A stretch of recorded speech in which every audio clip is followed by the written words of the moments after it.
আমি বিপিএফ ৰাজনৈতিক দলে গোৰেশ্বৰ ব্লকে অহাকালি আমি এখন বিশেষ অভিৱৰ্তন পাতিব গৈ আছোঁ। আমি পুৰণা সমিতিখন ভংগ কৰি অহাকালি নতুন সমিতি গঠন হ'ব। কিন্তু আমি বিপিএফ দলে এটা নতুন যাত্ৰাৰে আমি দলটোক আগুৱাই নিব বিচাৰিছোঁ আৰু সেই উদ্দেশ্যৰে অহাকালি আমি আমাৰ ব্লকৰ আণ্ডাৰত 12টাকৈ প্ৰাইমাৰী আমাৰ আছে গোৰেশ্বৰ ব্লক বিপিএফৰ আণ্ডাৰত আৰু গোটেইকেইটা প্ৰাইমাৰীক আমি তেওঁলোকক আমি অধিকাৰ দিছোঁ আৰু প্ৰাইমাৰীসকলৰ সভাপতি সম্পাদকে ভোট দিয়া মানে গোটেই প্ৰাইমাৰীখনৰে এটা সমৰ্থন বুজায়। গতিকে তেওঁলোকক আমি অধিকাৰ দিছোঁ যে তেওঁলোকৰ কেনেকুৱা চইচৰ আগন্তুক দিনত গোৰেশ্বৰ ব্লক বিপিএফক আগুৱাই নিয়াৰ ক্ষেত্ৰত সাংগঠনিক কাম কাজখিনি কৰাত কেনেকুৱা বিচাৰে তেওঁলোকৰ চইচৰ সভাপতি এজন নিৰ্বাচিত কৰক আৰু সেইখিনি সুযোগ আমি তেওঁলোকক দিছোঁ। অহাকালি তেওঁলোকে আহি আমাৰ দুজনকৈ কেণ্ডিডেট আমি পাইছোঁ। কেইবাজনো মন কৰিছিল যদিও আমি ফাইনেলি দুজন পাইছোঁ।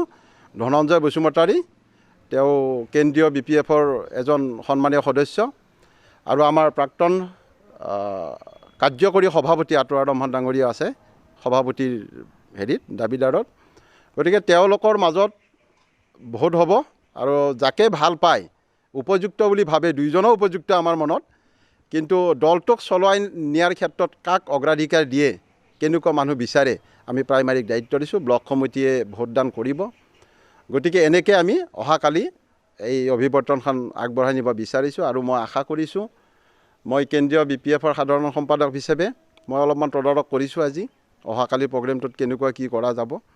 আমি বিশেষ যিহেতু চৰকাৰে SOP বান্ধি থৈ দিছে, আমি চৰকাৰৰ ওপৰত যাব বিচৰা নাই। তেখেতসকলৰ নিয়ম নীতিখিনি মানি আমি 300ৰ পৰা 500ৰ ভিতৰত মানুহ আমি উপস্থিতিটো আমি কামনা কৰিছোঁ আৰু সেইমতে আমি নিমন্ত্ৰণো দিছোঁ প্ৰাইমাৰী ৱাইজত আৰু লিডাৰখিনিক আমি দিছোঁ। গতিকে কালি ধুনীয়া কৰি আমাৰ অধিৱেশনখন চলি যাব আৰু আমি ভাবোঁ এজন উপযুক্ত আমি সভাপতিক অহাকালি পাব গৈ আছোঁ। ব্লক বিপিএফৰ সভাপতিৰ কাৰণে আপোনাৰ নিৰ্বাচন পাতিব লগা হৈছে, বৰ্তমান বিপিএফ দলৰ স্থিতি শক্তিশালী হোৱা বুলি ক'ব লাগিব। হয়, এইটো এটা বিপিএফ দলৰ এটা ভাল শুভ লক্ষণ বুলি ক'ব লাগিব যে আমি BTCত চৰকাৰত নাই যদিও, শাসন ব্যৱস্থা আমাৰ হাতত নাই যদিও আজি দলৰ স্থিতি খুব শক্তিশালী। আপোনালোকে জানে সিদিনালৈকে আমি 10খন জিলাত আমি কৰ্মশালা পাতি আমি দলীয় কালোঁ। তাত অভূতপূৰ্ব ৰাইজ তথা কাৰ্যকৰ্তাৰ যিটো এটা উৎফুল্লিত মনোভাৱ সেইটো আমি দেখিবলৈ পাইছিলোঁ। আমি এইটোৱে ধাৰণা কৰিছোঁ যে পৰৱৰ্তী সময়ত বিপিএফ দল অধিক আগুৱাই যাবলৈ সক্ষম হ'ব। ৰাইজ আজি সকলোৱে আমাক পৰামৰ্শ দিছে, দিহা পৰামৰ্শ দিছে। দলটোৰ ভুলখিনি আমি শুধৰাই লোৱাৰ কাৰণে আমি চেষ্টা কৰি গৈ আছোঁ। আমি ভালখিনি ৰাইজৰ মাজত উপস্থাপন কৰি গৈ আছোঁ। গতিকে মই ভাবোঁ দলটোৰ এটা শুভ লক্ষণ আমাৰ হাতত আহি পৰিছে। এনেকৈ আমি বিপিএফ দলটোক আগুৱাই নিম বুলি এটা আমাৰ আত্মবিশ্বাস আছে আৰু ৰাইজৰ ওচৰতে আমাৰ এটা আত্মবিশ্বাস আছে। পৰৱৰ্তী সময়ত বিপিএফ দলক তেখেতসকলে আকৌ শাসনৰ গাদীত বহাব বুলি আমি আশা প্ৰকাশ কৰিছোঁ। পোনপ্ৰথমে মই আপোনালোকৰ মিডিয়াৰ যোগেদি আমাৰ গোৰেশ্বৰ ব্লক বিপিএফৰ সমগ্ৰ BTCতে যি বিপিএফ দলৰ সাংগঠনিক ভেটি আছে, ঠিক সেই ধৰণে আমাৰ গোৰেশ্বৰ ব্লক বিপিএফৰো এটা শক্তিশালী ভূমিকা আছে গোৰেশ্বৰত। আৰু এইবেলি অৰ্থাৎ অহাকালি আমাৰ গোৰেশ্বৰ ব্লক বিপিএফৰ এটা বিশেষ অভিৱৰ্তন অনুষ্ঠিত কৰি আমাৰ গোৰেশ্বৰ ব্লক বিপিএফৰ যিটো বডি আছে এই বডি আমি পুনৰ পৰ্যায়ত এটা শক্তিশালী সমিতি গঠন কৰাৰ কাৰণে সিদ্ধান্ত লৈছোঁ আৰু এখন বিশেষ অভিৱৰ্তন অনুষ্ঠিত কৰা হৈছে। আৰু এই চেগতে মই আমাৰ দলীয় সতীৰ্থ বন্ধু বান্ধৱীসকলক আটাইকে অহাকালি ৰাতিপুৱা 9 বজাৰ পৰাই দিনজোৰা কাৰ্যসূচীত অংশগ্ৰহণ কৰাৰ কাৰণে আপোনালোকৰ মিডিয়াৰ জৰিয়তে মই দলীয় কৰ্মকৰ্তাসকলক আহ্বান জনাইছোঁ।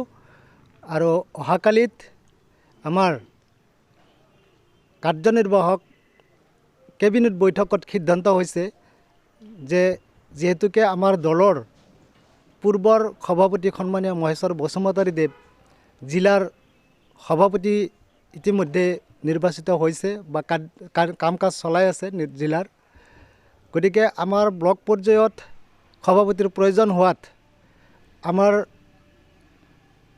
কেবিনেট সিদ্ধান্তত দুজন ব্যক্তি প্ৰতিদ্বন্দ্বিতা কৰিছে সভাপতিৰ পদৰ প্ৰাৰ্থীত আৰু সেই দুজন ব্যক্তিৰ ভিতৰত আমাৰ গড়েশ্বৰ ব্লক BPFৰ সন্মানীয় কাৰ্যকৰী সভাপতি আতৰ ৰমানদেৱ আৰু আমাৰ কেন্দ্ৰীয় BPF দলৰ অন্যতম সদস্য তথা গড়েশ্বৰ পৌৰসভাৰ প্ৰাক্তন পৌৰপতি ধনঞ্জয় বসুমতাৰী দেৱ প্ৰতিদ্বন্দ্বিতা কৰিছে।